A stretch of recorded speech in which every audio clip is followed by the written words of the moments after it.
Meet. Stay. Canad Inn's destination centers are your home for hospitality, with 10 locations in Manitoba and 1 in North Dakota, featuring the finest in accommodations, food and beverage, entertainment, banquet and conference facilities, and so much more. For the best service and best value, your only stop is Canad Inns. Call today at 1-888-33-CANAD or visit us right now at canadinns.com. Welcome to the Amateur Sports TV Sports Show. I'm Theo with you here live Monday at Tavern United at Transcona. Beautiful venue here in the corner of Plessis and Regent. If I was Chris Jericho, we're going to see who makes the list tonight. On tonight's show, we've got Tanya Pilot from the East St. Paul Skating Club as well. We've got some Adam football players from the Transcona Nationals Football Club as well. Skating Club, we've got the Selects hockey camp showing up. It's the month of August, so camps galore. We're going to talk to a good friend of mine, Angie Cirilli. We're going to talk a little more female ball hockey as opposed to male ball hockey. We also have a gentleman named Mark Bagan who dresses much better than I do. We're going to talk about some lacrosse balls at the end of the show. So lots going on. We've got the list. Let's see who made the rest of the list. We'll be right back with some Adam players and the Transcona Nationals Football Club. Stay with us. If you take the first mortgage you're offered, a high interest rate could take your travel budget and send it packing. Before you choose a mortgage, take a second look. Get serious about your mortgage. Contact Case Financial Group today. If you take the biggest mortgage you can get, you might find your budget can't support other important costs, like buying furniture. Don't let your mortgage weigh you down. Get serious about your mortgage. Contact Case Financial Group today. Eat. Meet. Stay. Canad Inn's destination centers are your home for hospitality, with 10 locations in Manitoba and 1 in North Dakota, featuring the finest in accommodations, food and beverage, entertainment, banquet and conference facilities, and so much more. For the best service and best value, your only stop is Canad Inns. Call today at 1-888-33-CANAD or visit us right now at canadinns.com. Hi, I'm Nettie Weiss from Metal Master. You had an accident? Sometimes they're embarrassing, but they're always inconvenient. We have an incredible staff to take care of you. We have platinum certified techs in 4 different categories. We are certified as a gold class accredited shop. If you've made a claim already, perfect. Call us with your claim number. If you need a claim opened, give us a call. We'll walk you through it. Sometimes you can get a little nervous dealing with MPI. We'll help you out. From Metal Master Auto Body, we'll straighten it out. Want a career in the salon industry but have no experience? Aveda Institute's program is designed to provide aspiring stylists with the solid technical foundations and business tools to achieve your success. With our in-house store and salon, knowledgeable educators, 95% placement, and our 9-month course, we will have you prepared for the demands of the industry. Now accepting applications for our January class, Aveda Institute Winnipeg, Hair School, the way it should be. See us today.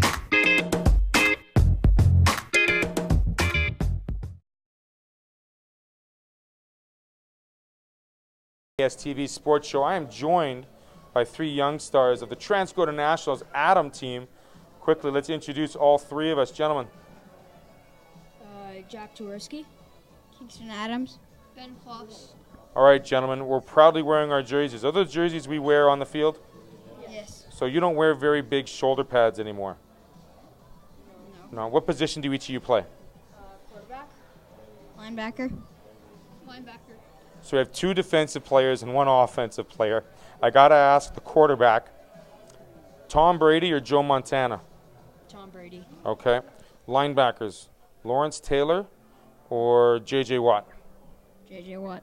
J.J. Watt. Okay, you guys know who J.J. Watt is. Now, Coach Adams, I'm going to ask you, Lawrence Taylor or J.J. Watt? Oh, Lawrence Taylor for sure. There we go, number 50, Joe Theismann. He'll ask Joe Theismann about Lawrence Taylor. He'll tell you lots about him.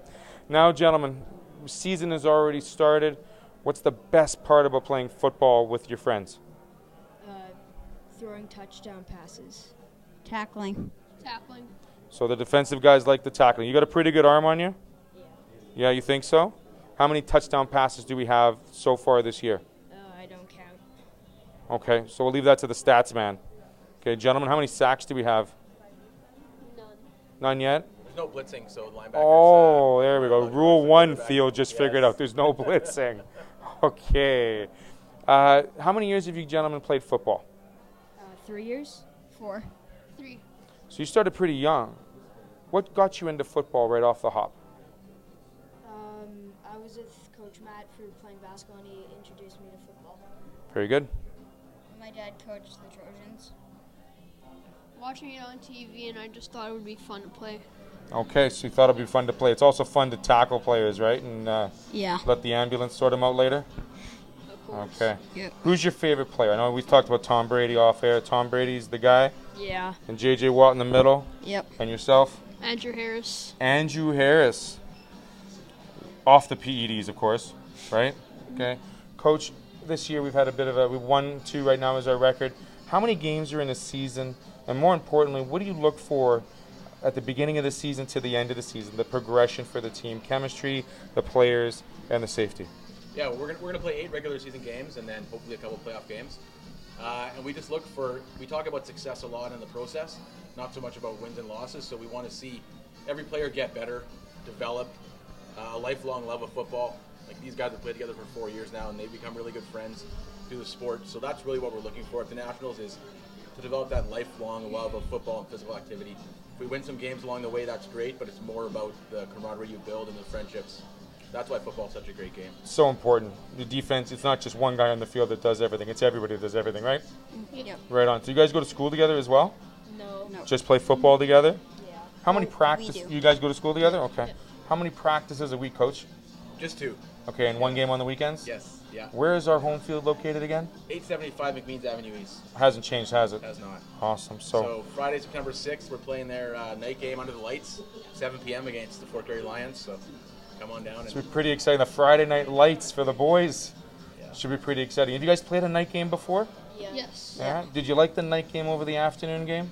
Yeah. What is it about night games you enjoy more? It's cool. It's cool. That's about it. It's just cool. Yeah. Do the fans bring like signs out, like "Way to go, number 14," or no? No, not really. You're my hero. No, nothing like that. Just lots of cheering. Yeah. Yeah. Fans have really loud moms who like to make lots of noise. Oh, okay. All right. That's good to know. So no microphone, no megaphone needed. Nope. Gentlemen, who do we play this weekend? Do we have a game on the long weekend? No game? No, we got a bye. So our We got next a bye game week, is, okay. Friday, September 6th against the Fort Garry Lions. So Friday, September 6th, under the lights, Friday night, the Transcoda National Adam team with Coach Matt Adams. Should be a good one. Look forward to seeing all the fans out there supporting it. Always great to play under the lights. We never had a night game like that. We always played Saturday mornings at 8 a.m. But anyway, we'll leave it for that. Thank you, gentlemen, for joining me. Any shout-outs you want to give to any friends, perhaps? Any of your teammates? No? So they tell them they should have been here? All right. A little shy as it is. We'll be right back with Tanya Pilot. We're going to talk a little bit of East St. Paul skating action here on the ASTV Sports Show. We'll be right back. If you take the first mortgage you're offered, a high interest rate could take your travel budget and send it packing. Before you choose a mortgage, take a second look. Get serious about your mortgage. Contact Case Financial Group today. If you take the biggest mortgage you can get, you might find your budget can't support other important costs, like buying furniture. Don't let your mortgage weigh you down. Get serious about your mortgage. Contact Case Financial Group today. Hi, I'm Nettie Weiss from Metal Master. You had an accident? Sometimes they're embarrassing, but they're always inconvenient. We have an incredible staff to take care of you. We have platinum certified techs in 4 different categories. We are certified as a gold class accredited shop. If you've made a claim already, perfect. Call us with your claim number. If you need a claim opened, give us a call. We'll walk you through it. Sometimes you can get a little nervous dealing with NPI. We'll help you out. From Metal Master Auto Body, we'll straighten it out. Want a career in the salon industry but have no experience? Aveda Institute's program is designed to provide aspiring stylists with the solid technical foundations and business tools to achieve your success. With our in-house store and salon, knowledgeable educators, 95% placement, and our 9-month course, we will have you prepared for the demands of the industry. Now accepting applications for our January class, Aveda Institute Winnipeg, Hair School, the way it should be. See us today.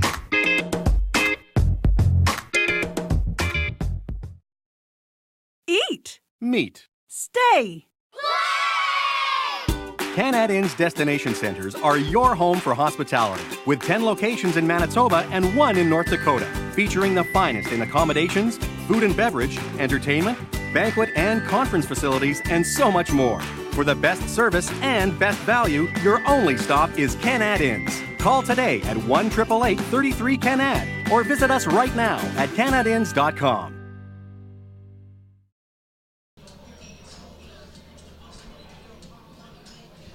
We're back on the ASTV Sports Show. Tavern United here at Regent Avenue, Transcona, beautiful Transcona. Not too far from the home rink. Tanya Pilot joining me, East St. Paul Skating Club. I say that very nicely because it brings me back to my good old days, Tanya, when I started with probably one of your relatives when we were 5 or 6 at the East St. Paul Community Center, the Learn to Skate program. Tell me how the program has begun this year with registration. Was it an earlier registration than normal? No, typically we start beginning of August, and we have ongoing registration throughout the season, so it's never too late to sign up. We'll take registrations up until mid-February usually, then we're heading into our ice show and our final assessments, so we want to make sure that we've got everybody kind of in line for that, but ongoing registration, and it started beginning of August. Excellent. Yeah. So you talk about ice shows and programming. Yeah. How young are the children, how old are the children performing? Everything. So we take skaters as young as 2. We generally like to have them a little bit older just because they tend to be a little bit more comfortable on the ice when they're a bit older, but we've taken them as young as 2, right up until we have an adult Learn to Skate and an adult Synchro program running this year. So you can still come out and learn to skate even if you're a teen or an adult. Excellent. Yeah. That's great news. Yeah. From there on in, you also talk about the performance side of things. For sure. There's also a Learn to Skate program and a Can Skate program, correct? Yeah. How many participants do we normally see for the classes? In our classes, we try to keep our class sizes no more than 10 per class, but we'll put as many as 45 to 50 kids on the ice at one time. So we have our groups split up into 6 different classes, plus an adult and tot class running at any given time on our Can Skate program. And then we have a couple of daytime classes as well for any kids that want to come out during the afternoon versus an evening or a Sunday class. And then, of course, like I said, our adult and teen Learn to Skate, which runs on Thursday evenings at 9 o'clock at night. So it's a little bit later for the older people, of course. Awesome. Yeah. And of the younger kids, are they going once a week, twice a week? It's up to the parents. Generally, they do once a week, but we do have some skaters that have signed up for both of our programs, Thursday and Sunday. So they just get that double dipping in the attention and in the practice time for sure. So it's a big help to have a good student-to-teacher ratio on the ice. And the ice is probably some of the best ice around Winnipeg. Pretty good. I mean, it's cold in that place still. Not anymore. No, they fixed it? Oh, yeah. Okay. It's pretty nice. Nice, okay. Yeah. So that's good to hear because I remember skating in there 6 a.m.s and just thinking I'm on an outdoor rink, but I'm not, thankfully. But I also remember starting on hockey skates, and when it came to the programming session later on in the season, they wanted me to wear figure skates. Now, players or participants, are they choosing which type of skates they use, or they can perform in both pairs? Oh, absolutely. Yep. Awesome. And we even encourage if they're moving into our figure skating program and they don't have figure skates, that's fine. We can teach a lot of those basic figure skating moves in hockey skates until they're comfortable wearing figure skates. But it's totally up to the skater how they want to learn. If parents have any questions about what's sort of best for their child, I'm definitely able to help them find the right fit for what their skater wants to be in. That's awesome. Yeah. It's always a good thing to make sure you have the proper tools on your feet. Absolutely. I look at skates as tires because you want to make sure that they fit properly, they're doing the right thing. Yeah. The worst thing is seeing a kid with too big of a skate or too small of a skate. Or not done upright. Of course. Yeah. Do you help the parents as well understand, the importance of the skate and making sure that is the only piece of the surface touching the feet is the skate blade? Yeah, for sure. So generally what we try to do is we do a parent orientation early in the season. We try to do something pre-season if we can, just depending on the availability. And then last year we also did an orientation info session kind of midway through the season. And I was able to provide some feedback on the proper type of skate you want to be looking for, what's a good fit, how to properly take care of them, which skates to try not to buy, because we do encourage like a good quality skate to give them the best leg up. So none of the the Disney skates are really pretty and everything, but they're not going to give your skater the best advantage to get out there and learn. I think Microns were the beginning skate for me back in the day. I don't think they make them anymore, but I've seen them around still. You still see the Microns? Oh my gosh. Every now and then, yeah. The plastic tapered boot with the couple. It looks like basically a downhill ski shoe with a piece of metal on the bottom. But you see more and more players or skaters choosing a leather upper with a proper blade now. And how often would you recommend, I mean, for the parents especially that are new to skating, both figure and ice hockey, how often, or is it more of a, an hourly thing that you would ask them to sharpen skates and make sure their skates are well prepared so they can skate properly on the ice? Generally, my suggestion to families is every 10 to 15 times they skate on them, depending on the weight of the child. Okay. So like some of my more competitive skaters, they skate every day in them. They're coming down hard on jumps, that kind of thing. So they're going to want to get them sharpened every 10 to 12 times they skate. Right. So every 2 to 3 weeks. Most of the time, if you're not doing a lot of outdoor skating, you can go 15 to 20 with a can skater. So I usually say, once at the start of the season, maybe around Christmas time, and then after. If they're doing a little bit more during the week or doing public skating or doing outdoor skating, then you're going to definitely want more often. Do you find that skaters, when they skate outdoors, or let me rephrase that, sorry, skaters start better with a duller blade or a sharper blade? I find that with my son especially, if the blade is a little bit more on the duller side, he's able to skate and push and stop a little better. The stopping will definitely be a little easier if they've had, a couple of skates on them. If they're too dull, though, and they start to try to get a push and they're not able to push properly because there's nothing to grab the ice with. So, sort of that second or third skate is always the better skate. Obviously. Yeah. One thing that obviously makes the skate extremely dull is not stepping on the rubber mats and finding the concrete. Yep. I cringe. Me too. When I hear that sound. Yeah. And I'm like, ooh. Yeah. Like, it's great for the skate sharpener because you get some extra sharpening out of it, but for the skater, it really ruins the bottom of the blade. And I mean, that's got to be one of the things you try to tell parents to remind kids to stick to the rubber. Yes, for sure. Yeah. Always want to do what's in the best interest of the skater and to give them the best leg up. Yep. So proper skate maintenance, skate care, how to dry your blades properly. We try to teach a little bit of that. That always goes out in my welcome letter too to the parents, how to properly take care of your skates. That's awesome. You don't want to be drying them and then putting your guards back on because now they're going to get wet again and start rusting. So, that type of thing. So, no, we definitely try to cover all of that in our welcome letter. And that goes out to all of our Can Skate families, all of our pre-power, any of the programs that come through our program. Perfect. Now, we've talked a little bit off air as well. There's a satellite system set up with the East St. Paul Skating Club, and that's in Seven Oaks, correct? Yeah. We started running a Can Skate program there a few years back. So we... Our group of coaches are the ones that are running that program. So you can register through Garden City Community Center, but you're going to get East St. Paul Skating Club coaches and our program with Skate Canada running there. So how many coaches do you have right now with East St. Paul? We have a staff of about 5 or 6 coaches. On our Can Skate programs, we have 3 coaches that will be working with our skaters, and then we have a large number of program assistants, so some of our more competitive skaters that come out and help with our Can Skate program. Trying to keep our ratio of, we usually have 1 coach plus 2 program assistants with every group. That's awesome. It's kind of our plan. So it's a really hands-on setup for all levels. Yeah. Which is great because when you go to a program, you want to make sure the kids are getting the attention and getting those mistakes quickly corrected as well. Yeah, so. And continuing to move. Absolutely. So, Motion is great for sure. Keep them moving. So registration is still continuing. Yeah. Where do they register for the East St. Paul Community Center? Well, you can go onto the Skating Club website. So it's espsc.ca.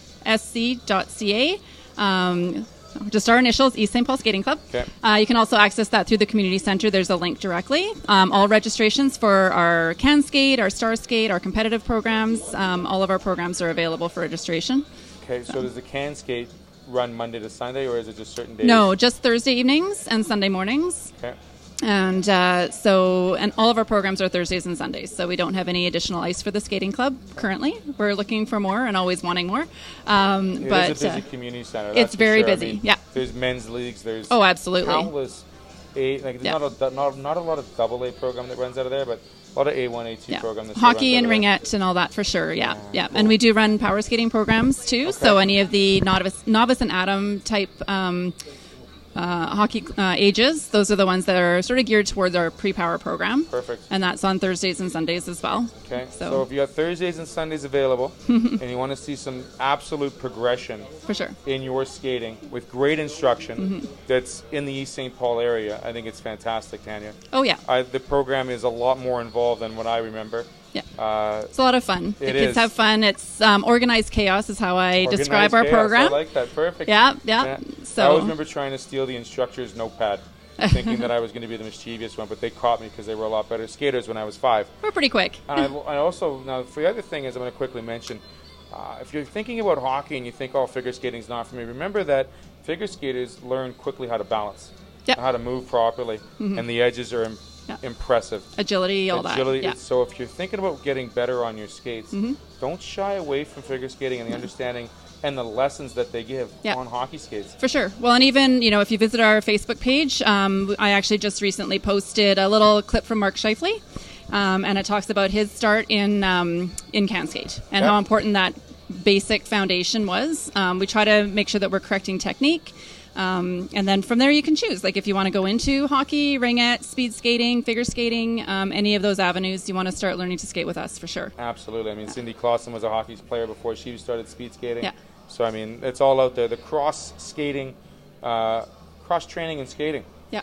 Here with Tanya Pilot. Thank you very much for joining me. Oh, you're welcome. Anything we've forgotten? Anything we got to mention before we take off? Well, this year, I don't think I mentioned it to you before, but our skating club is hosting the Interlake Regional competition this year on January 26th. Awesome. We also have skaters competing at Skate Canada Manitoba Sectionals November 2nd and 3rd in Winnipeg at the Civic Centre. Okay. So come cheer on our local athletes. They will be advancing from there to Skate Canada Challenge.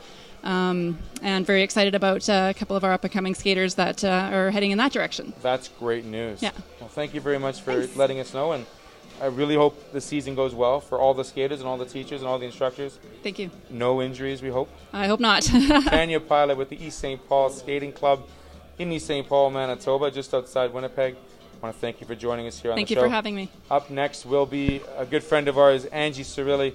We're going to talk some ball hockey and some world championships that took place earlier this summer on the ASTV Sports Show. We'll be right back.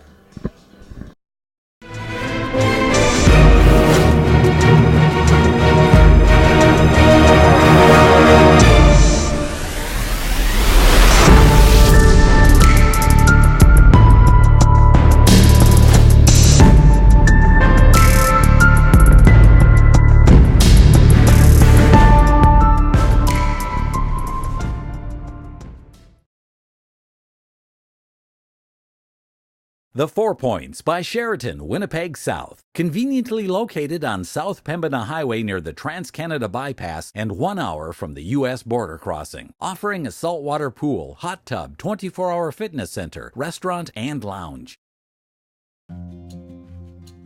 At Collins Hotel, we have you and your family's comfort in mind.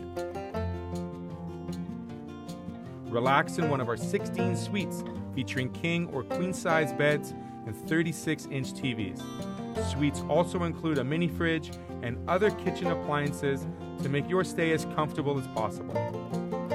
During your stay in Pilot Mound, visit Weiser's Restaurant, our attached family-friendly restaurant and bar. It is the perfect location to host group meals, dine with the family, or unwind after a hockey game. Come in and meet our friendly staff offering daily specials on food and drinks, Wing Night Wednesdays, Buffet Fridays, and multiple TVs to watch the game. Weiser's is the place to be.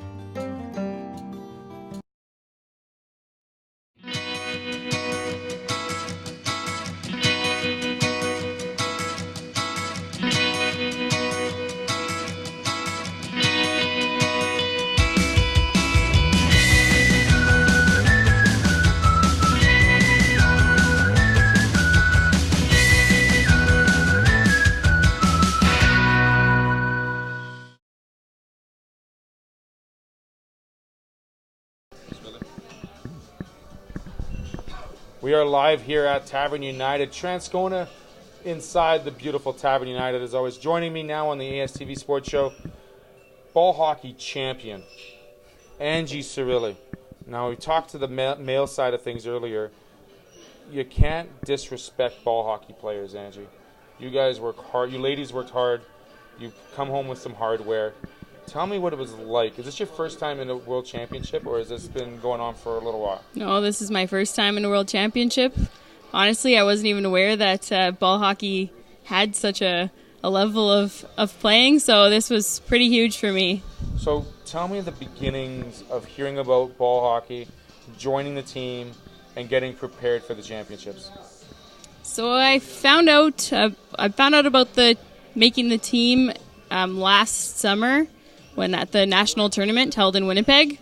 So I was playing on Team Manitoba, obviously. Sure. And one of the scouts approached me and asked me if I'd be interested in joining the team for the tournament in Slovakia. And I, without skipping a beat, said, of course. Like, I'd be crazy not to say yes to that. So, yeah, that's kind of where it all began. And then I got the official news around August. And, yeah, that's kind of when the training started. I really got right into it. I was taking it very seriously. I felt like I had a long way to go because I haven't been playing for as long as most of the girls that were on the team already. So, yeah, it was a lot of going back to the driveway at my parents' house really brought me back to my childhood, putting a couple more dents in their garage door. So, yeah, it was all part of it, and it was honestly all amazing. That's amazing. Talk about the training aspects of it. I mean, you get approached last summer, like you said. What type of training regimen did you have on top of your playing throughout the course of the year that led you into going to Slovakia? So for me, I go to the gym every morning, so I continue to do that, but I also had a personal trainer friend who was giving me online workouts, okay. TO training. I would highly recommend it. There we go. And I also was playing on 2 ball hockey teams, so I was basically playing ball hockey every night of the week too, and I was trying to incorporate some stretching. I did some yoga. Honestly, I'm a bad person for stretching. But likewise. Yeah, like finding the time to actually do that, really, I saw that was huge for me. And then I would do, I got a parachute, did some of that kind of training, a lot of agility training. So it was just like trying to be, versatile with my training and just trying to become, the fastest, strongest that I could be in that time. So, yeah. So it wasn't a boring type of training nonetheless. It was different little things each and every time, which is great because it keeps it exciting. Exactly. You said you played on 2 ball hockey teams. Where were you playing in Winnipeg with those 2 teams? Like, what's the home rink for you? So it's mostly out of Glenwood.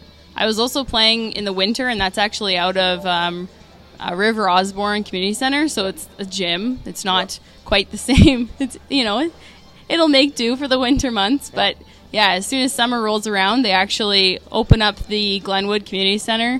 So it's basically like roller hockey floor, and it's great. Then you can actually play like true 5-on-5. So yeah, So what position do you play? In my women's league, I play center, but with Team Canada, I was playing usually on left wing. Okay. Shoot left, shoot right. Shoot left. So shoot left on the left wing. Growing up, what was it about? Like, did you play ice hockey at all, or was it mostly just... So I was going to say, like, you've got a bit of roots in the hockey idea, right? For sure. I mean, you play on, like you said, the garage, got a couple of dents, you play on mom and dad's driveway. I mean, I remember doing that as a kid when I didn't have ice, just banging around and hitting washing machines and, putting dents and everything left. I don't know how many windows I broke at the garage. You probably broke a couple, I'm sure. Yeah, I got my fair share. Yeah, you get a little bit of fun for that at the end, of piggy bank fun. But what is it about ball hockey that made it competitive for you? I mean, I'll play 4-on-4 once in a while and just shoot it, no big deal. But talking with yourself and the men's team, how impressive is it to see a championship happen in Slovakia? And tell us about in Slovakia, like what were the days like there? Like tell me what it was like. Well, it's definitely a different level of competition. Like I said, I don't have a ton of. I only have 3 years in this sport, but played ice hockey since I was about 5 years old. So getting to that level of competition was, for me, a little terrifying. I'm not going to lie. We got to Slovakia in this city called Kosice. Probably not many people have visited Kosice, but Nope. I would say it's worth the visit. It's beautiful. It's a great little city. Okay. And we had to practice our first night of getting there. So I took the train overnight from Prague, had to then meet all these new girls, 25 new faces. But even just the way they had it all set up for us, really making it just like such a special moment, such a special experience. We had an equipment manager, and we actually got to use the men's ice hockey championship was held in Kosice like 2 weeks prior. Right. So we got to use their dressing room. So it was all decked out still, and it was like the best. That's pretty It was cool. so cool, yeah. So it was really, really special. And then our first practice was actually pretty good, even though there was a lot of new players working together, but there was pretty solid groups of girls that were coming from the same province, so they've had some time to actually build chemistry. So that helped. But yeah, first game, I found it like getting into it, just trying to put it all like on the side and just play your game. That was a bit of a mental thing, but once you just kind of allowed yourself to do that, then it was just back to the basics. Back to the driveway, back to the garage Exactly, door. yeah. You always got to bring yourself back there. Back to the roots. I mean, I remember playing in larger stages, the nerves, like stepping onto that surface for the first time, you're like, okay, this is just another game, but it really isn't another game. Like you mentioned, it's 25 new faces. Were there any other Manitoba players on the team? We had a goalie, so Juliana Thompson was also on the team, and that was nice to be able to. I actually played. We played in the Winter League together. Okay. So that was, it was nice to at least have one familiar face. But the group of girls were so welcoming and so amazing. A lot of them had played in previous tournaments, so they kind of also, it was like a bit of a reunion for them. And then, we're a couple of Manitobans. There's not been a Manitoban. Well, there was a Manitoban on the team, I think maybe 4 years ago. But yeah, so they were very welcoming to us. That's awesome. Yeah. Now, I'm looking at the medal. Let's show off that medal a little bit. Hold it up high. Proud. The gold medal, that's a pretty thick piece of hardware. Yeah, it's pretty happy about it. How did it feel putting that around your neck? Was it a couple of tears? Honestly, yeah, it felt surreal. Like, it just... The whole experience, I've always dreamed of being able to put on a hockey jersey with the maple leaf. Like, I feel like that's got to be pretty much everyone's dream who's from Canada and has a pair of skates. Yep. So the fact that I actually got to experience getting a gold medal placed around my neck was just like the top of cherry on the top of the cake. Yeah, it was pretty amazing. How many games were played in Slovakia? 7. So during the round robin was 7? Or? Well, during the round robin we had 5 games, and I think. A semi and then a final? Yeah, so it was, the women's side is definitely a developing program. Sure. There's not enough teams to really have a proper tournament, so we ended up playing USA 3 times in the playoff round. Okay. And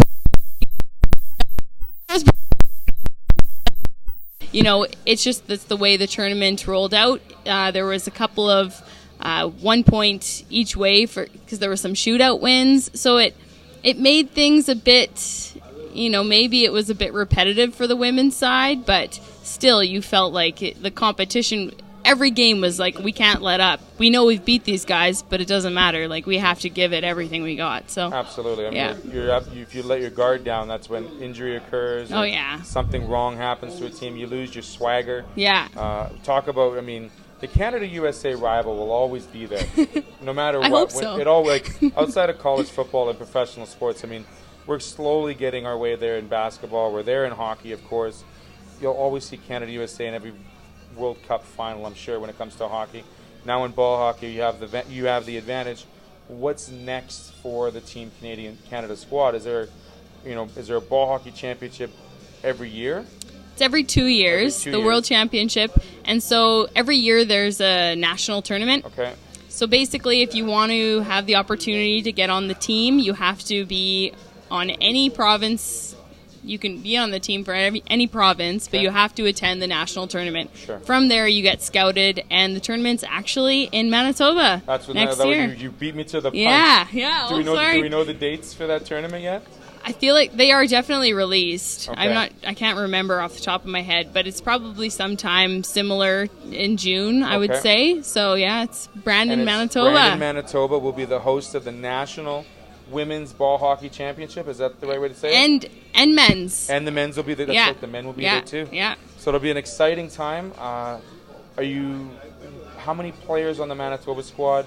Do we know who's going to be on that roster? No, it's kind of it really just depends who's going to show up to. If we can put in a team Manitoba for the national tournament, that would be great. I really hope we can. I think it's been a bit of it's been a developing program for Manitoba, but there are a lot of girls that are playing ball hockey. They're playing year round, so there's a lot of talent in our province. They just got to get out there and they got to make it happen. Yeah, for sure. So getting involved, how do they get involved with is it through Ball Hockey Manitoba? Yeah. So they have stuff going on all the time. Okay. Ball Hockey Manitoba is fantastic. They have tournaments going on all the time. They have whatever kind of ball. They have co-ed, 3-on-3 women's, 3-on-3 men's. So yeah, you got to get involved with that, and that's the first step. And then you try out for Team Manitoba. That's usually the part of the process. As long as there's enough girls, that's how it was the process for me at least. And then from there, you just work your heart out and you hopefully make Team Canada. Yeah. And there it is. Angie, seriously, I got to ask you 2 more questions. Number 1, what is your favorite food before a game? Okay, I'm very particular. That's why I'm asking you. So what is it? So something extremely basic. Okay. I will do like what I used to, my go-to was egg cooked right through, because anything like goopy or anything like that, not gonna work. Nope, freaks me out, with a slice of cheese on rye bread. But now I've kind of started to transition to rye bread, still, the bottom of the plate here, but I'm using a piece of veggie meat. Okay. And then still we got our cheese, but it's got to be basic. And you know what? For this tournament, I was eating a lot of peanut butter, so that was huge. Talking with Bailey Bram earlier this month, and her favorite is still peanut butter and jam salmon. So it's one of my favorites too, the crunchy variety with the blueberry jammy. So good stuff. My last question: the jersey number.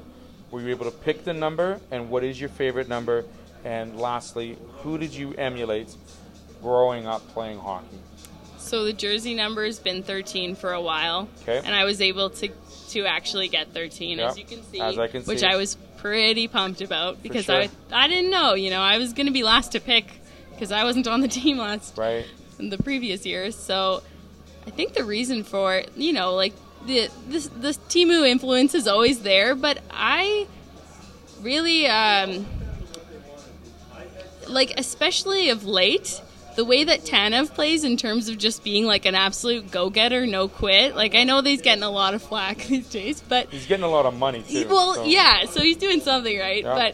But those are the kinds of players I always like to see myself, seeing him warm up even. I'm just like, that guy is just ready to just give it everything he has. And that's what I try to also do for myself. Guy. You are a fan of the energy guy, not the PPG guy, the points per game. Yeah. But Brandon Tanev, giving you a shout out here from Winnipeg to Pittsburgh.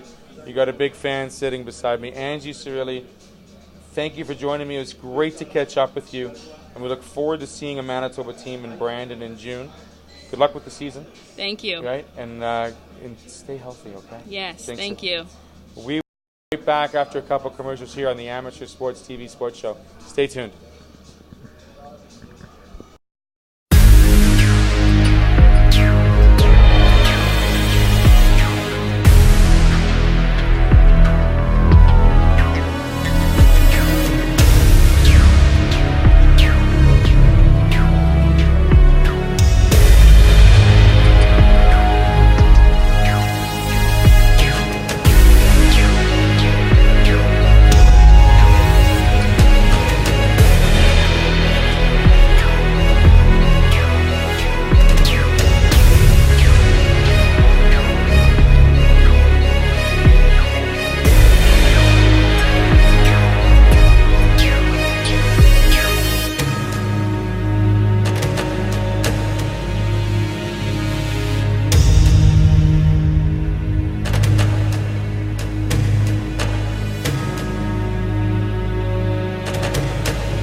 If you take the first mortgage you're offered, a high interest rate could take your travel budget and send it packing. Before you choose a mortgage, take a second look. Get serious about your mortgage. Contact Case Financial Group today.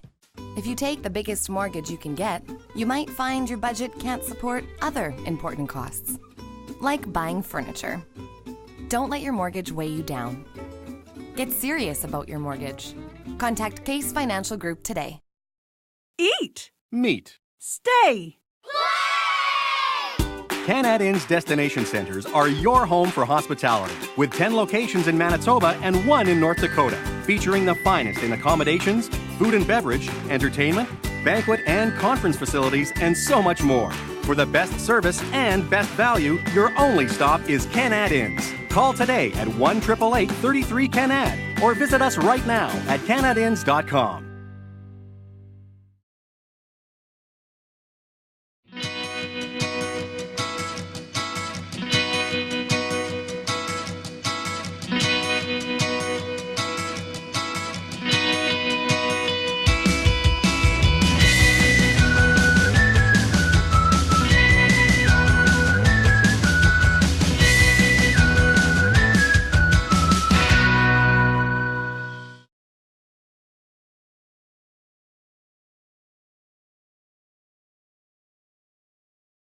At least they're soft. We're back on the ASTV Sports Show here at Tavern United Transcona.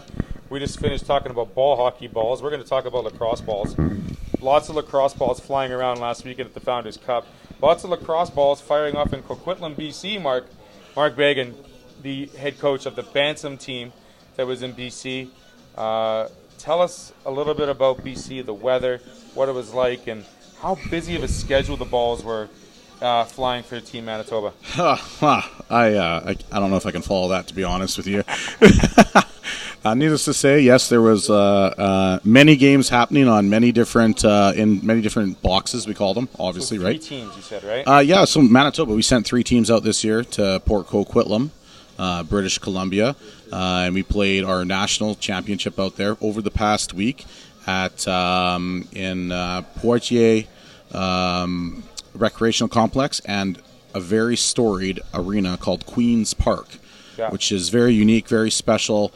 It's been there 100 years. The banners and the rafters are from the early 1900s. The floor is made out of wood. It's very special. It's almost like a parquet floor like they're playing at the TD Garden Center in Boston, Mass. But this is a box, and the floor looked absolutely amazing. Some of the pictures you put on Instagram and Facebook. So let's get to some of how the players played and how they fared. Absolutely. So we have some pretty decent showing this year. So our Pee-wees, they obtained a B-side gold over Saskatchewan. Congratulations to them and their head coach, Richard Delaron.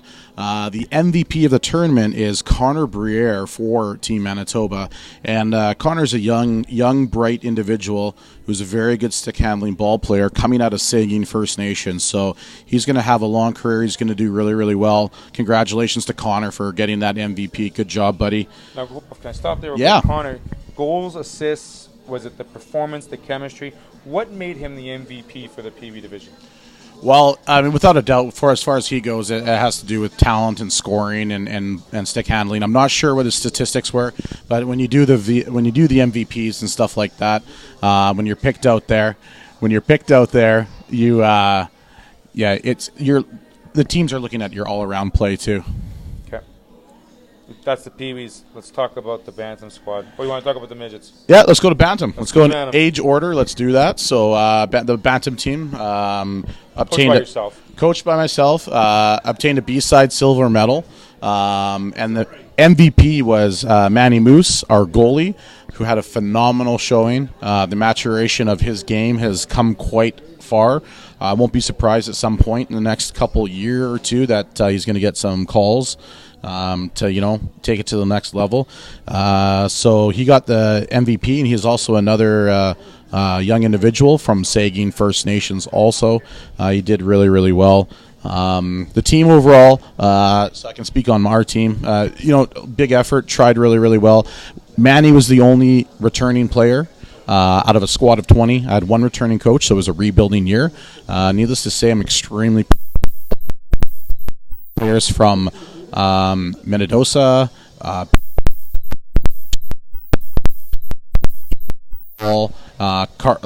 Representing Carberry, he plays in. From Minnedosa, plays in Carberry. And Brandon, I have to mention, a special mention to Mark Carey. This individual, his very first game for lacrosse ever was at Nationals. Wow. And he scored his very first lacrosse goal ever against British Columbia. Wow. That is amazing. I never got a shot in goal when I played.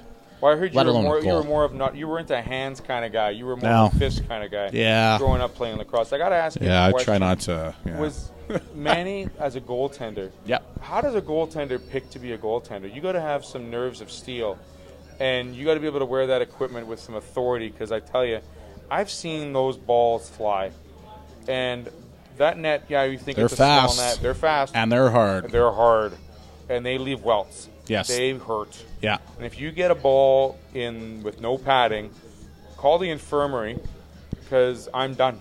Pretty much. Yep. Yeah. So how you get the call to be a goalie?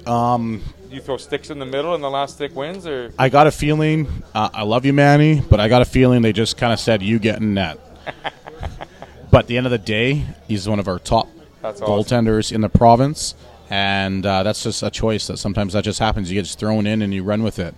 So there's a position for everyone in lacrosse, and everyone plays in box lacrosse. There is. I mean, the hands team, the rags team, you talk about possession being the key with the shot clock, but also staying out of the penalty box to maintain momentum.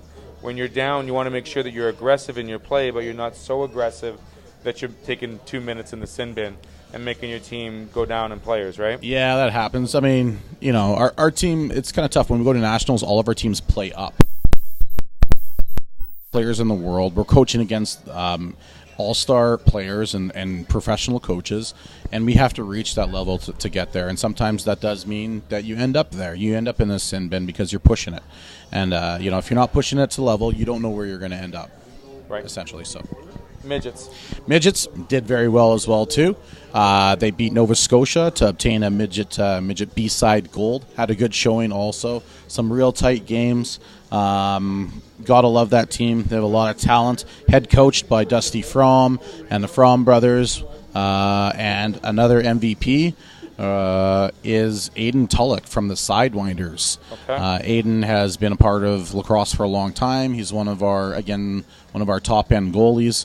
The guy stops a ton of shots, does a really, really good job, and he thrives on going to nationals. And there's a bright future for him.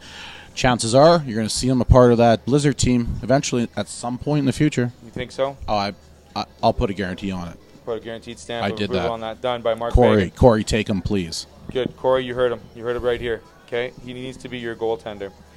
Talk about the midget team as opposed to the Bantam team. You said there was only one returning player for the Bantams. The midget was a little more veteran-style team because the boys have probably played together a little bit longer. They're into the game a little bit longer as well because they've had a couple more years under their belt. Is that one of the reasons why they showed a little better than expected, or is it something where you're still looking to progress all three teams? Yeah, I mean, that particular squad has been together. There's a core group of, I'll call it almost 12 players maybe, including the goaltenders that have been together since Pee Wee. And when you put that time of dedication in, you build this chemistry that is like unmatched. And at nationals, when it comes down to nationals, returning players are key. We struggled because I had one returning player and 19 new players. I don't know the exact number, but I do know that a significant amount of players that had been there, even in the past at different age levels. So that does help weather the storm and really help you kind of get to the next level when you're at nationals, because that's what it comes down to, is getting used to the level of play, the coaching, and the speed and everything like that. Preparation. So those are the three teams we sent to BC. We'll talk a little bit about Founders Cup. I mean, it was a phenomenal showing. I was there for a lot of those games. The talent, the speed, seeing the number of cross-checks that were called and weren't called, the legal and illegal cross-checks. Pushes. The smear board, and my language was a little bit off on calling certain things. I didn't call it the ice. I don't think I called an icing once, but I didn't. There's no such thing as icing. I called it the surface. And the surface the actual floor? The floor. The floor. I called it the surface as opposed to the box or the floor. The ball bouncing, very crucial in box lacrosse. Like we said, the backwards bounce, then the hop, skip, and a jump forward bounce. Yep, it's goofy. great showing by all the teams, and just the camaraderie, the professionalism, and just how well the teams did over the week was pretty impressive. Like, that's a hard week for these teams playing games back-to-back. In some games, even 3 of them in 24 hours, so pretty impressive. Yeah, I mean, and Nationals is like that. It's grueling, right? So these type of tournaments, you're going to push in like 7, 8, up to 10 games in a big tournament with a lot of representation in a week, right? So 2 a day is at the highest level you possibly can. Right. It's not for the faint of heart, and it's not for the weak either, right? Okay. So it's really fun to watch that, and you end up with who should be the best on top, essentially. That's what it comes down to in these tournaments. So first off, congratulations to Corey Hankwich and his team there at the Blizzard. All those guys they played their hearts out. They did really, really well in front of the home crowd, and they did us proud. But in the end, it was Calgary Shamrocks taking it down over the Six Nations Rebels to win the National Junior B Championship in that hard-fought game that you guys took care of. I mean, that third period, I mean, that whole game, big shout-out to Kevin, who was our play-by-play guy. He probably had to catch his breath about 17 times. Could use an oxygen tank. That game was so fast. Yeah, it was back and forth, lightning fast. The play, the amount of goals scored, like back and forth, and how well the Rebels did to almost come back in the third. They were down 5 goals, and they just stormed back, controlled the play, and you're almost waiting for them to get the game tied up to go in overtime. It would have been fitting. 5 goals, 3, 4, 5 goals up to 7 goals really isn't much in lacrosse. No. It's kind of like basketball. There's game of runs. All of a sudden, when one team gets momentum on the offense, and look out, that's kind of how that works down. A couple fast breaks, score changes instantly. It was one thing we noticed through all the teams, how well teams were able to adapt and change their way of game in the second period. Yep. And it was the second period that really set the tone for the entire game. Yep. And coaches preparing their squad to make sure they're making the right changes versus the wrong changes. And that's because it's a long change, right? That's so it's stretch pass. That's right. You have to be careful with that, and that opens up the game quite a bit and changes it. Pretty impressive. So Founders Cup was great. The Nationals were good in D.C. Yep. Falcons. One more thing before that. So our Bantam team, we're lucky enough to visit Langley, the Langley Event Center this past weekend, to watch the Minto Cup. Now, the Minto Cup is the Junior A National Championship. So you guys hosted the Founders Cup. Yep. So the next level up from that is the Minto. Right. So we had the privilege to watch the Minto Cup being awarded to the Orangeville Northmen over the Victoria Shamrocks. Again, these 2 clubs are storied clubs. Their names are all over the trophy. It was absolutely fantastic to watch that level of play. It was an ultimate privilege to be there too. So congratulations to Orangeville also. And you said also off air that these teams are playing upwards of 65 games in a season. Yeah. That's battle tested and just unbelievable amounts of strength and fortitude and endurance. And you said these men are like machines. Absolutely, especially so Founders in the junior age, definitely. Senior age is much the same too, but at that junior age, those guys go and they play their club, and then they get into best of 7 series, best of 5 series, and then they go off to nationals also. Next thing you know, it's like 60 games later, right?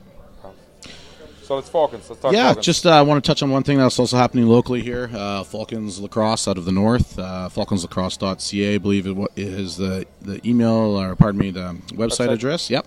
They're holding a fall ball sort of intro to lacrosse situation camp type of thing. Okay. It's open to all individuals coming up. Ages? All ages. But all ages are welcome to come out and try it to see what it's like. But the really big thing that's happening there also is the introduction of female lacrosse also. So that's something that we're headed towards. We've got the 2021 Canada Games coming up. And within the Red River Lacrosse Association, I'm vice president for that. We're working hard to start something for female box lacrosse. At Nationals this past week when we were there, Ontario, Nova Scotia, BC, Alberta, they all had female box lacrosse happening too, and that's the first time I've ever seen that at Nationals. And this, by that past Nationals, but it was the first time I've ever seen we've had our 3 age groups together in about 4 years, which was really amazing. It was a huge festival. Oh, for sure. Very you cool. told me the schedule is back and forth, and yeah. travel to and from the box. Yep. Is pretty substantial. It's a very regimented schedule for all 3 teams out here. Yeah, it is for sure. So, and then the last couple things that are coming up on our schedule here, coming up for the looking towards a couple months from now, this week, for the 2021 games. The Manitoba Lacrosse Association will be selecting their staff. The 2021 games is special. It's the first time box lacrosse has been included. There's been some government funding behind that as well too to reduce barriers, which is really awesome. Yep. And so they're picking the staff. It's going to be kind of a unique situation. It's going to be 2 years of training. So 2 years of training, 2 years of commitment. There'll be a training squad of upwards of 25 to 30 individuals to stick around. And then the following year, it'll be selected down. And you have your selection counts of those who are truly dedicated and ready for the sport. Sure. So that's what's going to happen. So that's happening coming up this week. Okay. And moving into October, the Manitoba Lacrosse Association and the Red River Lacrosse Association will also be holding their AGMs. So this is an opportunity for the lacrosse community to come out, voice their concerns, have some, and positivity, and have some say in the direction on where we're headed coming up. That sounds like a great idea in October. What's happening next summer? What did Canada get awarded for MTS place? Was it the Nationals or is it Okay, so this one just kind of came down the pipe. We didn't really hear about this, and I think this is a little bit larger promoter situation than our current R2 association. Okay. So this is the World Junior Indoor Lacrosse Championship. World Junior Indoor Lacrosse. Just like the World Juniors for hockey, same thing. Wow. But lacrosse here. It's coming to I believe it's the MTS Center. It is Bell MTS Place, yeah. Yep. Place. And it's going to host teams from all over the world, which is really cool. And Iroquois Nation is also represented there because that's how it works in our sport. Canada, USA always has teams. Scotland, Ireland, Israel have teams as well too. Poland has teams. Wow. They're coming from all over. There's a whole list of them for sure. So that's kind of exciting. So is there going to be like a playoff to get in, or are all teams invited? It's qualifying. Okay. Right? So that's the right word. I'm not too sure the format of the qualifications. This just might be an open invitation at this point because it's fairly new. But they are tiered, right? So you're not going to get Canada versus someone that's not as qualified to play against them. No offense to Burkina Faso fans. I don't even know where that is. It's somewhere in Africa. I have a friend there visiting. Oh, cool. Well, he's helping out as a medic. But anyway, cool. That's another story. Noble. So we'll get some more ideas on the qualifying, the tournament breakdown as we get closer to that date in the summer next year. Yep. Very exciting time. Very special. Very Mark, unique. We didn't mention balls much in the last 10 minutes of that. Yeah, I noticed. I'm a little disappointed, but we tried. We did talk a lot about fastballs. Yeah, there's lots of balls in lacrosse, that's for sure. It's amazing, like, the trajectory of these balls coming out of those pockets. That's fair. Is that what it's called, the net or the pocket? Pocket. Good for you. Here we go. Mesh, not net. Mesh, not net. It's not a racket either. Don't ever call it a racket. What, the big thing the goalie holds? No, any of it. Like they're just sticks. It's not a racket. Why can't goalies wear hockey goal pads? Is there, like, restrictions on the size of these things they wear? I think it's just an evolution over time, much like hockey, like moving into the cricket. If you look at the old pictures, it's the same thing. Like old hockey goalies used to hold the stick outwards rather than inwards, and old lacrosse goalies, same sort of thing, and eventually evolved between the legs.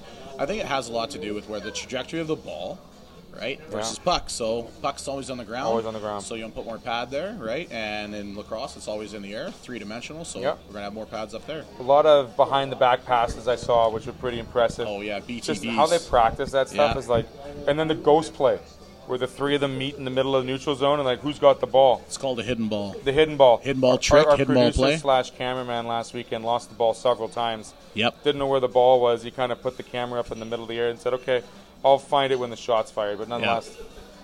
Mark, it's always a pleasure. Deadly. Excellent. Thanks, Good Theo. talking Really lacrosse. appreciate it. Thank you very much. We'll be right back with Sean. We're going to talk some more camps in August because August is camp month. And, sorry, Jesse. I got his name wrong already. Jesse, we're going to fix that real quick here on the ASTV Sports Show. We'll be right back. If you take the first mortgage you're offered, a high interest rate could take your travel budget and send it packing. Before you choose a mortgage, take a second look. Get serious about your mortgage. Contact Case Financial Group today. If you take the biggest mortgage you can get, you might find your budget can't support other important costs, like buying furniture. Don't let your mortgage weigh you down. Get serious about your mortgage. Contact Case Financial Group today. At Super 8 Winnipeg West, we have your comfort in mind with free Wi-Fi and free daily Superstart breakfast. We also have guest laundry facilities, a state-of-the-art fitness center, and a jetted hot tub. Sleep well in a spacious guest room equipped with plush new bedding, a 50-inch flat-screen HD TV, microwave, mini refrigerator, and Keurig coffee maker. Or book a suite with a kitchen, ideal for extended stays. Super 8, Winnipeg West, located just inside the perimeter on Portage Avenue. Hi, I'm Nettie Weiss from Metal Master. You had an accident? Sometimes they're embarrassing, but they're always inconvenient. We have an incredible staff to take care of you. We have platinum certified techs in 4 different categories. We are certified as a gold class accredited shop. If you've made a claim already, perfect. Call us with your claim number. If you need a claim opened, give us a call. We'll walk you through it. Sometimes you can get a little nervous dealing with MPI. We'll help you out. From Metal Master Auto Body, we'll straighten it out.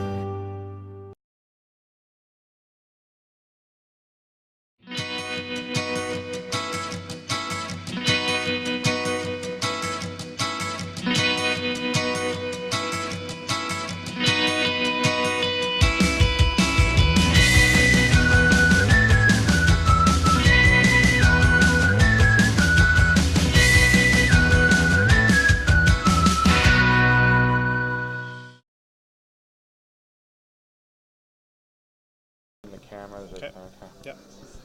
We're back at the ASTV Sports Show here at the Tavern United on Transcona, the corner of Regent Plessis. Beautiful inside here. Looks like I'm getting some extra vitamin D with Jesse Pelche. I hope I said that last name right. Pretty bang on. Pretty bang on. Yeah. Lorette Comets, a pretty formidable hockey program you guys run out there in Lorette. Let's talk a little bit about the Comets. Certainly. Where do you want to start?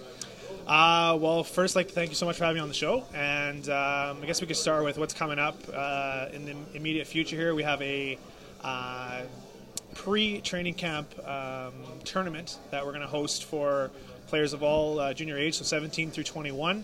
Open to, obviously, all of our region, which is Lorette, Landmark, Grand Point, Ile-de-Chine. And as of last year, our league has opened it up to imports. So each team is allowed to have 3 imports, basically from anywhere in the province. Ideally, Winnipeg. You don't want to be traveling too far for games for these kids. So anyone watching interested in coming out, it's September 14th and 15th. You can register by contacting me or my coaching staff on Facebook or Twitter. We have a lot of means of getting in touch with us. And again, it's just through Lorette Comets on Facebook? Yeah, Lorette Comets on Facebook, Instagram, or Twitter. Or again, I can leave you my contact info, and maybe you guys can post it afterwards. And just registrations, I believe it's $40, gets you a guaranteed couple games. Sign-in is at 8 a.m. on the Saturday. Out of Ile-de-Chine, I believe, is where we're doing that camp. Okay. And again, it's going to be just hour-long games, kind of get the feet going for guys after a long summer. And then kind of give people an idea of what our program's about, meet our coaching staff if they haven't already, and see if it's an opportunity for them to play there. So it's a 2-day event. Players are registering as themselves, not as a team. Correct. So then you're just going to field teams based on the participants and exactly. go from there? I mean, a lot of it's obviously going to be comprised of a lot of our returning players. Sure. But I know, looking at the numbers, there's at least 20 eligible players coming out of the Lorette and Ile-de-Chine high schools. Landmark as well falls under our catchment area, so those players are also welcome. And again, any players who may not want to go to the MJ or Capital Region Junior, those type of leagues where it's a little bit more of a commitment level. Obviously, our schedule is a little bit less, and that's the big draw for Junior C is you get the opportunity to still go to school or still work. And still play competitive hockey with fans and people paying money to come watch you play hockey. So it's part of the life versus not all of the life. Exactly. Where MJ and those highly competitive leagues will be all or none. When it comes down to playing hockey, and then what do you do with life afterwards? It's very little. That's right. So I'm going to ask you this question. You said from 17 to 21. Do you notice a massive maturity difference between a 17-year-old and a 21? And the answer's got to be yes. It is, yes. It's a massive swing. And that's what makes junior hockey so fun to watch is you have such a swing of emotion. As much as guys don't admit they're out there to go and kill each other, they are. And so you get those swings of emotion, those swings of momentum in junior games that you just don't see at higher levels, senior hockey, professional, etc. Where you have a more mature game. All right, you get those big swings, like I said, in ours. So, as I used to coach this team as well, and managed a lot of these players, and actually the guys that are coaching us now are ex-players of ours as well. That used to be my captain and my assistants, Jesse Frazier, Kevin Holden. Shout out to them. So, so you that's one thing as a coach or as a GM, even you gotta try and manage these emotions of these kids, and some immaturity there for sure coming out of high school where the level of play isn't where they're used to, and maybe the discipline isn't where they're used to as well. Sure. It's also nice to see that you mentioned old players becoming now coaches, giving back and making that an opportunity to be those role models. It's one thing to be like a 55-year-old coach. Not taking anything wrong with that, but like seeing the younger guys that are not as far removed from the team, and they're able to more relate, I guess, with the player. Big time. I mean, from myself included, I used to play on this squad. Like we were talking before we went live, and I see the joy on my coaches' players now. I mean, now they're living through these players, right? And they're only a few years older than them. Right. It's a fine line when you have young coaches like that, without the experience as well. And you go through those growing pains, but ultimately you get a kind of a different level of respect for a guy who's just a few years your senior, versus say an older coach with maybe that old school mentality. Yeah. A player's coach, so to speak, versus a hard-nosed expectation coach, I guess how to put it. So we're not going to see a Reg Dunlop out there. That's right. Maybe a couple Ned Bradens we'll see. Sure. After this weekend, that's the 14th and 15th of September, you said. Yeah. What's next for the Comet program after that feeling out introductory weekend? So then we'll get right into our training camp. Shortly thereafter, we'll announce those dates, probably at the camp that weekend. Again, we're pretty active on social media, so look for us there. If you can't make it out that weekend, which some of our returning players can't, obviously it's still early in the season. Doesn't mean you're not eligible for training camp. Obviously, that's still all open to all players as well. So we'll announce those dates, and that'll run through end of September into early October. And then the season gets going second weekend of October. It's usually when the Hanover Taché League gets going. So right on. How many teams in the Hanover Taché League this year? So we were 7 teams last year. There is a common flux of teams. Dating back to 2012, we had 10 teams in the league, which was the peak of attendance and teams in the league. There have been rumblings that St. Anne is looking to join this year, as well as La Broquerie, or possibly joining as a group to maybe be a little more competitive. So if they get in, we put us at 8 or 9. The only other question mark is St. Adolphe. They're still looking to put some management in place. Okay. And if they do, we'll be at least 7. But hopefully, like I said, St. Anne, La Broquerie can put 1 team in, or possibly 2, and be up to 8 or 9. So as a player, as a coach, and as part of the management team, the administrative side of things, for any program in the Junior C, what is the one take-home message / important part of the game, part of life, you want to see these young men begin and progress with? I would say a big part of it would be being involved with your community still. And now again, with opening up to imports, if you are a guy who maybe grew up playing your whole career in the city and never really felt part of a team because you're moving around to all these different teams, all these different areas. All the teams in the league, I can say, have a strong presence in their communities, being involved with volunteering or other events in their towns.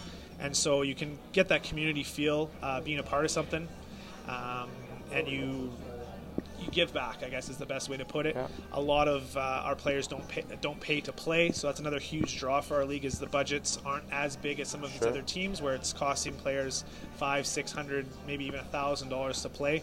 So if you do your community work and your what's required for you as a player, it's free to play, and you get that sense of community while at the same time being able to continue, like I said earlier, continue your schooling, continue working a full-time job without having to feel guilty about missing time or whatnot. Yeah. It's a part of life, right? Sport is always a part of life. Sport makes life as well. And like you've said, it's about giving back to the community, making sure that you have that opportunity to give back, and just seeing how well of a representation, a role model you can be for younger players is pretty impressive. Is there any last little words you want to say about the Comet program? How great you guys have been. I mean, we talked about the names on the trophies going back from the days and whatnot. I mean, it's a pretty reputable group of boys and men. I congratulate you on the amount of service, the amount of hours you put in, as well as congratulations to the upcoming season, and hope the boys do well and maybe put some more hardware in the trophy case perhaps. Yeah, we're going to have a very competitive team this year. We're very excited for this season. Got a good returning core group of guys. We had a really strong room last year, which was nice to see. And like I said, the league, just to bolster the competitiveness of the league, there is 3 imports allowed per league. I can't stress that enough, that they're trying to keep the league as competitive as possible and open some opportunities to some other players. So if you're looking for an alternative to playing in the city and want to see what the Hanover Taché League's all about, by all means check out your local camps and schedules from across the league, including ours, September 14th and 15th out in Ile-des-Chênes. Excellent. Jesse, with the Lorette Comets, thank you for joining me here. Yeah, thank you so much, Theo. Right on. This has been Jesse with ASTV Sports Show. We'll be right back with a FaceTime perhaps with Sarah Moyer. We're going to talk a little softball right after this. If you take the first mortgage you're offered, a high interest rate could take your travel budget and send it packing. Before you choose a mortgage, take a second look. Get serious about your mortgage. Contact Case Financial Group today. If you take the biggest mortgage you can get, you might find your budget can't support other important costs, like buying furniture. Don't let your mortgage weigh you down. Get serious about your mortgage. Contact Case Financial Group today. Want a career in the salon industry but have no experience? Aveda Institute's program is designed to provide aspiring stylists with the solid technical foundations and business tools to achieve your success. With our in-house store and salon, knowledgeable educators, 95% placement, and our 9-month course, we will have you prepared for the demands of the industry. Now accepting applications for our January class, Aveda Institute Winnipeg, Hair School, the way it should be. See us today.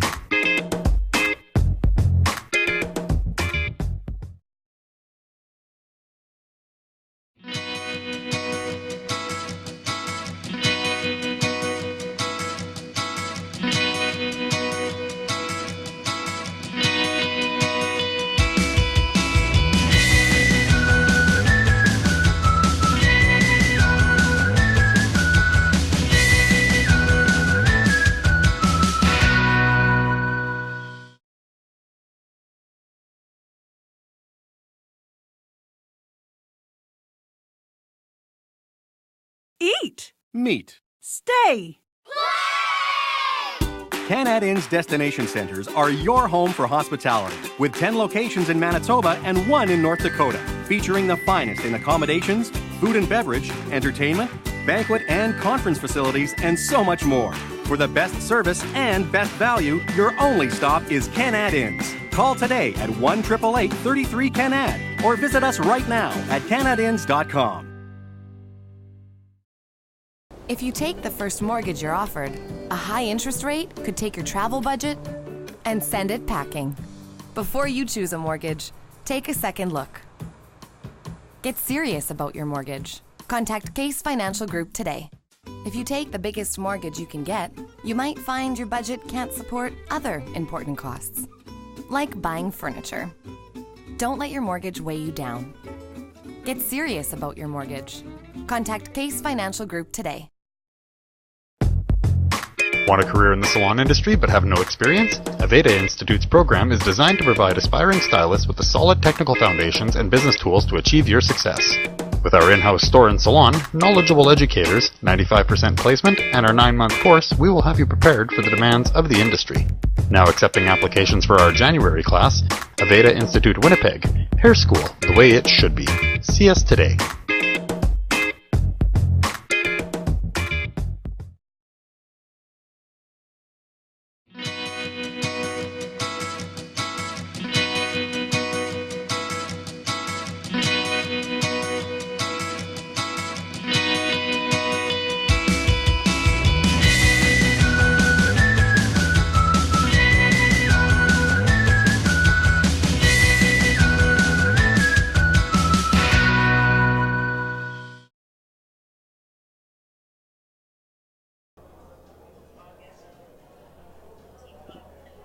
We are here on the ASTV Sports Show via FaceTime with my good pal, my good friend. Unfortunately, we couldn't be together, Sarah Moyer. How are you and where are you? I'm doing good. I'm in Grand Rapids, Minnesota at Itasca Community College. And this is where you're going to be doing school for the remainder of the fall, correct? Yes, for the next 2 semesters. And what program are you involved in, and what's going to be your schedule here for the upcoming fall? I'm playing softball for the ITC Vikings, so we have a bit of fall ball games going on and a lot of before-season training. Yeah. And what about school? Are we worrying about school and our education? What program are we in? I'm studying business, looking to be an accountant right now, so I have a bunch of business-related classes and a couple, electives. I'm excited for those. Excellent. So before we get to this upcoming fall and fall ball, let's talk a little bit about the summer and the U21 program that you were involved with before you left home. I played for the U21 Manitoba girls baseball team, and we went to Ottawa, Ontario to play the U21 Nationals. We ended up winning 2 games, I believe, in the round robin and came home with the bronze medal. That's pretty fantastic news. Congratulations. How much of this team was together for, how many years have you played with most of these other softball players?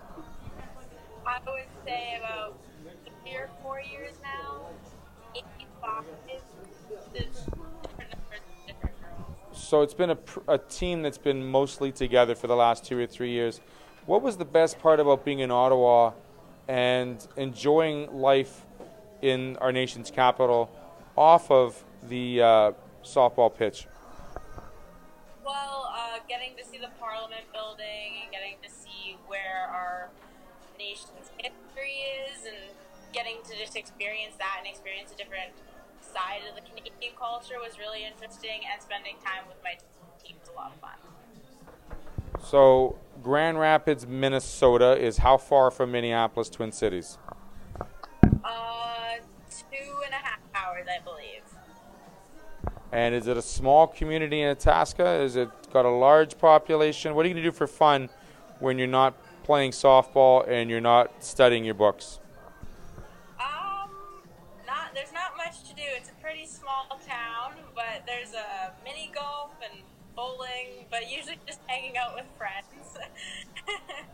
So we got some mini golf and we got some bowling, and we've got some team chemistry programming and initiatives starting here very shortly prior to fall ball. Now, how many games are we expected to play here in fall ball? 3 for sure. So the Winnipeg Junior Goldeye softball team is going to come down to Grand Rapids and play against us. We play Bemidji State in an exhibition game, and then we play all the alumni players that you can play for the Vikings. Which game are you looking forward to playing most? The Winnipeg one. And why is that? Because there's a lot of players you've played with, now you get to play against them? Or is it because it's just something that you get to play your old rivals from your old city? My own city, but the Goldeyes just developed the girls softball team, so I'm excited to see how that is, and then it's something I can train with when I come back home. That's excellent. So we get to see a little bit of a female point of view from a Goldeyes initiative, which is great. Now, is this your last year in Grand Rapids, or do you have to finish a couple years after? This is my last year. It's a junior college, so it's a 2-year program, and I'm on my 2nd year as a sophomore now. So are there any plans after this year, or are you going to get worried through this year and then see what happens after that? I'm going to try to reach out and see if I can get softball scholarships or any recognition somewhere to see if I can help go somewhere with or I will do the university. Well, Sarah, that sounds like fantastic news. Has school already started, or is it just the beginning of practice and training for the team? And We had orientation today, so I didn't have to go to that being a second year, but classes start at 8 a.m. tomorrow, so I'm going to be up early. So what's the hardest thing getting used to school life again? Is it the early mornings? Is it the long hours in the classroom? Or sitting down for long periods of time? No, I think it's just figuring what to do with my spare time, because I'm away from my family. I can't just go hang with them or spend time with them, so it's a lot of sitting alone in my dorm, just figuring out what to do with myself. And since school hasn't started, I don't have something to keep me busy yet, so it's pretty bland and boring, but we're getting there. Well, Sarah, I want to thank you very much for joining me this evening, especially now that you're at school. We look forward to seeing how well you fare in the 3 fall ball games. Good luck, and make sure you study hard on the books, and we'll see what transpires here in this upcoming season. Thank you. This has been Sarah Moy joining me here in Winnipeg. She's in Grand Rapids, Minnesota. Wish we could have done this in person, but hey, we do it the best way we can. We'll be right back with a final wrap-up here on the ASTV Sports Show. Stay tuned. Eat. Meet. Stay. Canad Inn's destination centers are your home for hospitality, with 10 locations in Manitoba and 1 in North Dakota, featuring the finest in accommodations, food and beverage, entertainment, banquet and conference facilities, and so much more. For the best service and best value, your only stop is Canad Inns. Call today at 1-888-33-CANAD or visit us right now at canadinns.com.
Eat. Meet. Stay.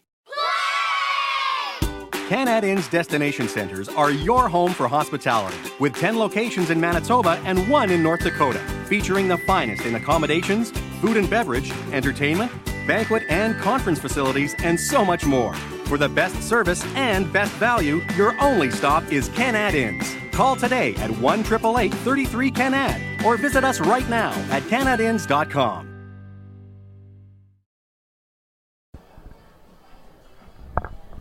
Theo back here on the ASTV Sports Show, our one last segment at Tavern United, Canad Inns, Regent and Plessy here in beautiful Winnipeg, Manitoba. I think Transcona feels that everything wraps around Transcona, and it's a great venue here, definitely a great place to check it out.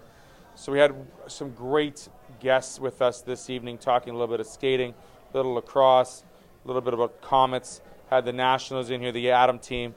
It was great fun, lots of fun. Thanks for joining us. Our September doesn't slow down one iota. On the list, the Jericho list, what made the list? It's basically all hockey when it comes down to September. We're talking MJHL show. We're talking AAA show. We're trying to come up with a name for our off-the-ice show, which will include the Winnipeg Ice, the Blues, and the Rink Hockey Academy. Furthermore, we're going to have a little bit of boxing, little rabbit punches, some fisticuffs, some uppercuts. And that's going to happen in the second week of September at the Met. Look forward to calling some of that. Max Kellerman style. And of course, we've got the Pilot Mountain Hockey Academy, their first weekend happening at the end of September.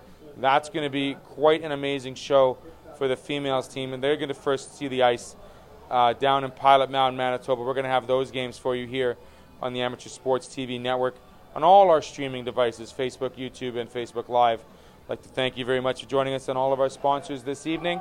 We look forward to seeing you in a couple weeks again at another Canada's Tavern location. Again, my name is Theo, bringing more goodness to the greatness, and love to see you next time here on the Amateur Sports TV Sports Show.